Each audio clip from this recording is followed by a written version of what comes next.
before the Mexican-American War could redraw half a continent, before United States troops crossed disputed ground near the Rio Grande, before Mexico City fell to an invading army, there was Texas. But Texas in the 1820s was not yet the symbol later generations would imagine. It was not simply American, not simply Mexican, not only a frontier of cabins and cattle, and not only a stage waiting for Sam Houston. It was a borderland, huge, thinly governed, culturally mixed, dangerous, ambitious, and deeply uncertain. To the north and east lay the expanding United States, a republic hungry for land, trade, cotton, ports, rivers, and influence. To the south lay Mexico, newly independent from Spain, still trying to decide what kind of nation it would become. Between them stretched a world of prairies, forests, missions, ranches, rivers, indigenous homelands, old Spanish claims, Tejano settlements, and new arrivals who saw opportunity in land that governments struggled to control. Texas had long been part of the Spanish imperial frontier. Spain had planted missions and presidios, but the province remained underpopulated compared with central Mexico. San Antonio de Bexar was the political and cultural heart of Mexican Texas. But beyond its roads and ranches, authority thinned quickly. East Texas connected naturally to Louisiana and the American South. The Gulf connected Texas to trade. The interior belonged not simply to any capital, but to distance, horsemen, raiders, traders, and people who understood that paper claims meant little without food, alliances, and armed men. When Mexico won independence in 1821, it inherited this problem. The new nation claimed Texas, but claiming land was easier than governing it. Mexico needed settlers who would farm, defend, trade, and make the province harder for foreign powers to absorb. That need opened the door to one of the most consequential experiments in North American history: the empresario system. The idea seemed practical. Approved agents could bring families into Texas, distribute land under Mexican law, and help build stable communities. Settlers would become Mexican citizens, follow Mexican law, and strengthen the frontier. In theory, it was a bargain: land and opportunity in exchange for loyalty and development. In practice, it would become something far more explosive. The man most closely tied to that bargain was Stephen F. Austin. He was not the first dreamer to look toward Texas, but he became the most important. His father, Moses Austin, had secured permission to bring settlers into Spanish Texas, but died before the project could fully take shape. Stephen inherited the plan at the very moment Spain's empire gave way to independent Mexico. Austin's challenge was enormous. He had to persuade Mexican authorities that his colonists would be useful, orderly, and loyal. He had to persuade settlers that Texas was worth the risk. He had to build communities where law, land titles, farming, credit, language, and defense all had to be worked out under pressure. To many families from the United States, Texas looked like a chance to start over. Land was cheaper and more abundant than in older southern states. Cotton could grow. Rivers promised access. Families who felt crowded, indebted, or ambitious could imagine a future on Mexican soil. But the very success of that migration carried danger. Every new settler made Texas stronger, and every new settler also made Mexico wonder whether its frontier was being secured or quietly transformed. Stephen F. Austin understood that Texas could not survive on romance alone. He was a careful organizer, a negotiator, a translator between worlds, and often a frustrated disciplinarian. He needed settlers, but not chaos. He needed growth, but not open defiance. He needed to satisfy people who had crossed into Texas for opportunity, while reassuring Mexican officials that those people would not become a foreign colony in disguise.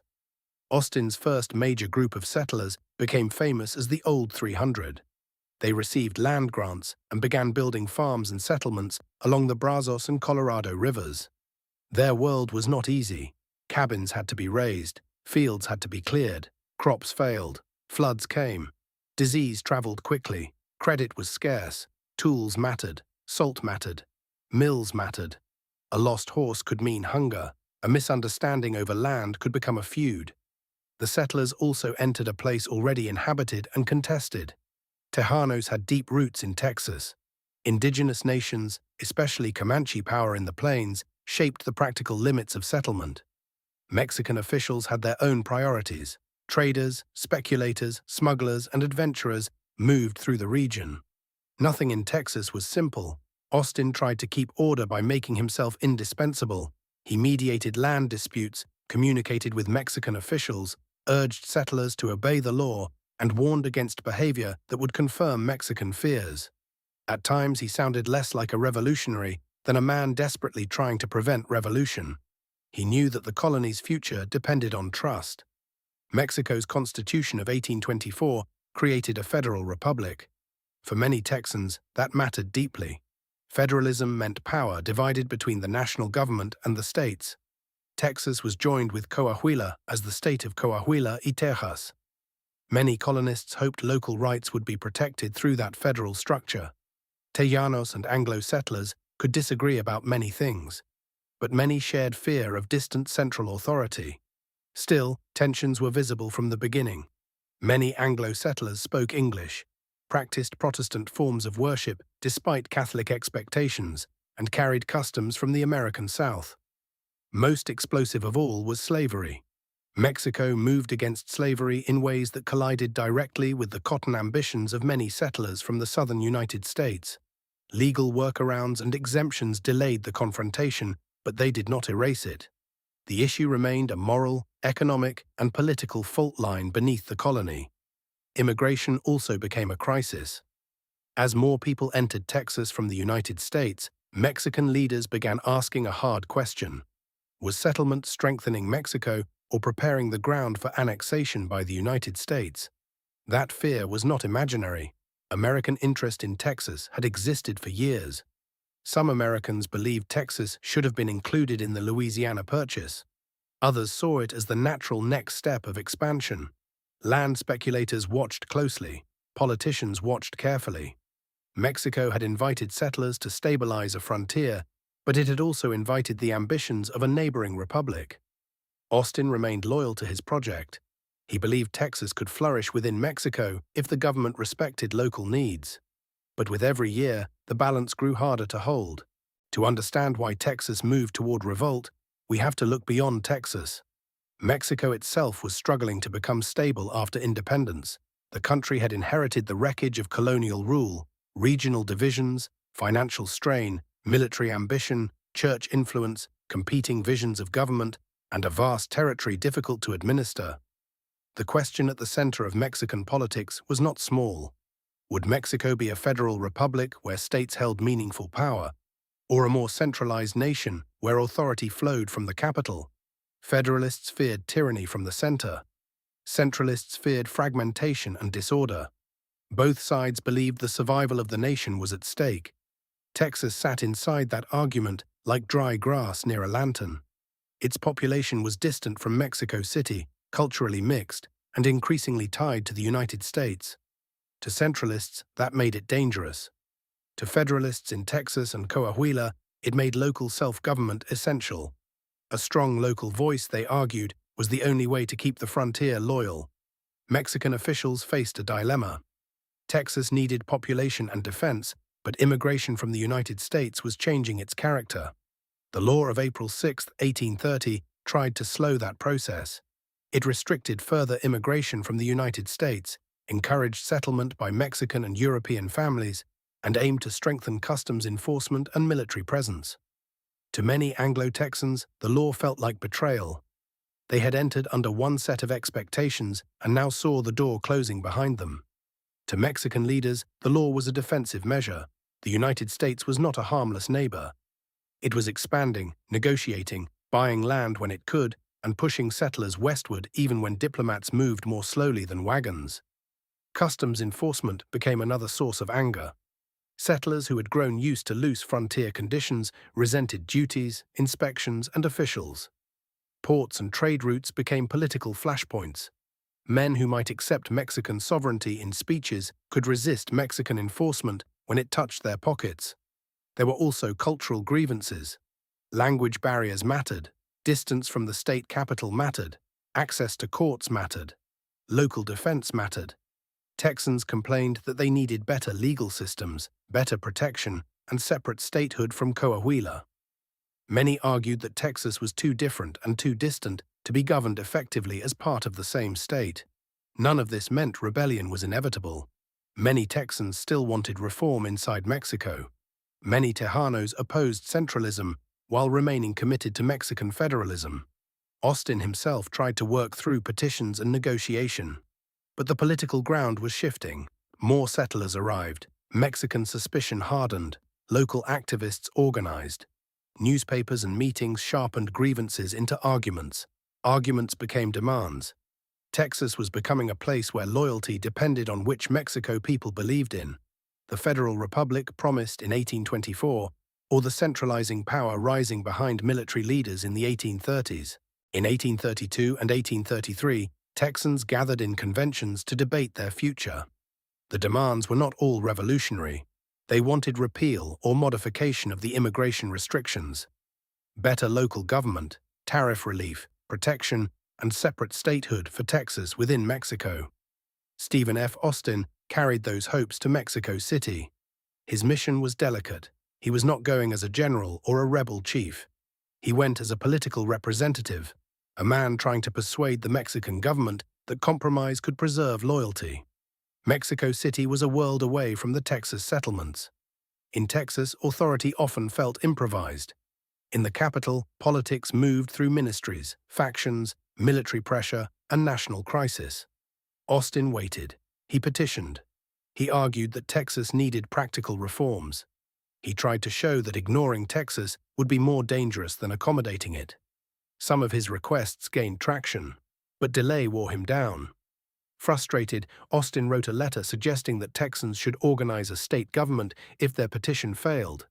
That letter would become a trap. Mexican authorities saw it as evidence of disloyalty. Austin was arrested and imprisoned. For months, the man who had spent years restraining his colonists became a prisoner of the government he had tried to serve. The effect on Austin was profound. He did not instantly become a reckless revolutionary, but his faith in patient negotiation was damaged. When he eventually returned to Texas, he returned to a different political atmosphere. People who had once trusted his moderation now saw his imprisonment as proof that even loyalty could be punished.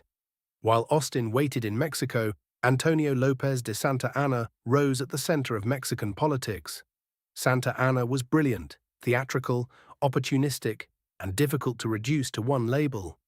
At times, he presented himself as a federalist. At other times, he became the champion of central authority. He had the instincts of a soldier politician who understood that power often belonged to the man who could move fastest when institutions faltered. For Texans, Santa Anna's shift mattered more than his speeches. As he moved toward centralism, the federalist hopes many Texans had attached to the Constitution of 1824 seemed to be collapsing. In several Mexican states, resistance to central authority emerged. Texas was not the only place where Santa Anna's centralization caused alarm, but Texas was uniquely dangerous because its population included so many settlers from the United States and because the United States was watching. By 1835, Austin's position had changed. The man once known as the Great Mediator began warning that war might be unavoidable. That transformation carried enormous symbolic power. If even Austin could no longer believe reform was enough, then ordinary settlers could tell themselves that resistance was not impatience. It was survival. The story of Texas before revolt cannot be told as a simple line between Americans and Mexicans. That version is too clean, and history was not clean. Tejanos stood at the center of the crisis. Families in San Antonio, Goliad, Nacogdoches, and other communities had lived under Spanish and then Mexican rule. They had their own politics, rivalries, loyalties, and grievances. Some Tejanos supported federalism and opposed Santa Anna's centralization. Some cooperated with Anglo settlers. Some later joined the Texas cause. Others remained loyal to Mexico or feared what Anglo dominance would mean for their land, rights, language, and future. Men like Juan Seguin show the complexity. Seguin supported resistance to Santa Anna and became an important figure in the Texas Revolution. But his later life also reveals the painful aftermath. Tejano participation in the revolt did not guarantee equal acceptance in the republic that followed. The Borderland could use people in moments of crisis and then turn against them when power shifted. Anglo settlers were divided too. Some were committed rebels, some wanted reform, some wanted land and stability more than ideology. Some had come to Texas for cotton and profit. Some came for a new start. Some distrusted Mexico from the beginning. Others had taken oaths of loyalty and meant them, at least while they believed Mexico would protect local rights. There were also enslaved people whose forced labor underwrote much of the cotton frontier. Any story of Texas settlement that ignores slavery misses one of the central engines of conflict. Mexico's anti-slavery direction threatened the plans of many slaveholding settlers. Those settlers often spoke in the language of liberty while defending a system that denied liberty to others. That contradiction would haunt Texas and later the United States. Indigenous nations were not background scenery. Comanche power shaped settlement, trade, fear, diplomacy, and violence. The ability of any government to control Texas depended partly on whether it could negotiate with or fight indigenous peoples who had their own strategies and claims. For many settlers, the frontier was dangerous because government seemed too weak. For indigenous communities, settlement meant pressure, disease, violence, and loss. By the mid-1830s, Texas was a region of overlapping anxieties. Mexican centralists feared foreign takeover. Federalists feared dictatorship. Anglo settlers feared losing local autonomy and property. Tejanos feared both central oppression and Anglo domination. Enslaved people lived under the threat of families sold, labor exploited, and freedom denied. Indigenous nations faced accelerating invasion of their homelands. That is why the coming revolt was never only about a cannon at Gonzales. The cannon mattered because it gave people a symbol, but the pressure had been building for years in law offices, land offices, ranches, cotton fields, prison cells, customs houses, taverns, town meetings, and presidios. In 1835, politics in Texas became increasingly armed. Committees formed.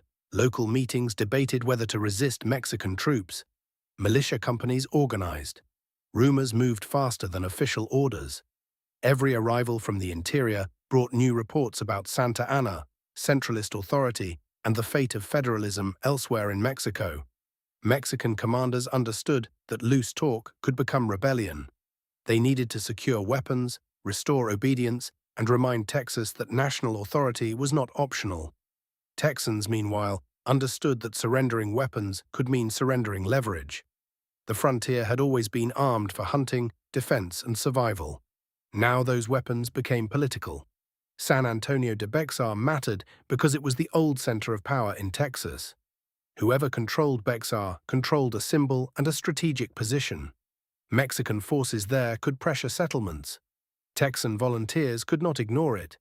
The roads between towns, ranches, rivers, and presidios began to feel like lines along which the future would move. Stephen F. Austin returned to Texas and found himself pulled toward leadership. He had spent much of his life telling settlers to be patient. Now he warned that the time had come to prepare. His words carried weight precisely because he was not known as a hothead. If Austin said danger was real, people listened. The language of the old Constitution of 1824 became a rallying point. Many Texans claimed they were not fighting Mexico itself, but Santa Anna's centralism. That distinction mattered. It allowed Tejanos and Anglo settlers to frame resistance as defense of Mexican federalism rather than immediate separation. It also gave uncertain people a bridge from loyalty to rebellion. But events have a way of outrunning slogans. Once men gather with rifles, once couriers ride through the night, once officials fear they will lose control, moderation becomes harder to maintain. Every side begins to interpret caution as weakness and preparation as threat. At Gonzales, a small cannon became the immediate test. The cannon had been provided earlier for defense against raids. Mexican authorities now wanted it returned. To them, recovering it was an assertion of order. To local settlers, giving it up felt like accepting that the government no longer trusted them, and perhaps no longer meant to respect their rights. The confrontation did not begin as a grand battle. It began with delay, negotiation, local defiance, and the gathering of armed men. But symbols do not need to be large to become powerful. A small cannon could stand for every grievance that had accumulated since the first land grants. A demand for return could sound like the opening move of coercion. A refusal could become a declaration without yet using the word independence. The Texas Revolution was not the Mexican-American War. It happened a decade earlier. But without it, the later war is impossible to understand. When Texas declared independence in 1836 and defeated Santa Anna at San Jacinto, it did not create a settled peace. Mexico did not recognize Texas independence as legitimate. The Republic of Texas existed in a dangerous middle space, independent in practice, rejected by Mexico, coveted by many Americans, and burdened by debt, diplomacy, frontier conflict, and internal divisions. The United States watched carefully. Some Americans celebrated Texas as a sister republic born from liberty. Others saw it as a slaveholding expansion project that would inflame sectional conflict. Presidents hesitated because annexing Texas could mean war with Mexico and a political explosion at home. But the idea did not disappear. In 1845, the United States annexed Texas. Mexico saw that act as an assault on its sovereignty. Then came the border question. Texas claimed the Rio Grande as its boundary. Mexico regarded the Nueces River as the traditional limit of Texas. The land between those rivers became the space where claims, maps, patrols, and ambitions collided. President James K. Polk entered office determined to expand the United States to the Pacific. California mattered, New Mexico mattered, Texas mattered. Diplomacy failed, troops moved. When fighting broke out in the disputed zone in 1846, Polk declared that American blood had been shed on American soil. Critics answered that the soil itself was disputed. That argument began long before 1846. It began when Mexico invited settlers into Texas to strengthen a frontier. It deepened when those settlers became numerous, wealthy, armed, and politically restless. It hardened when Mexico centralized power and Texans rebelled. It became unavoidable when the United States annexed a republic Mexico still claimed. So this series begins here, before the formal war, because the war was not born in a single skirmish near the Rio Grande. It grew from settlement, law, slavery, federalism, nationalism, expansion, and mistrust. It grew from the hopes of Stephen F. Austin and the fears of Mexican officials. It grew from Tejano towns and Anglo colonies, from Mexico City's instability and Washington's ambition. The next episode will begin with a challenge at Gonzales, a cannon, a flag, and a dare. Soon after would come San Antonio, the Alamo, Goliad, panic, retreat, and Sam Houston's desperate gamble at San Jacinto. But before the storm broke, Texas had already become the place where two republics, many peoples, and competing futures were moving toward collision.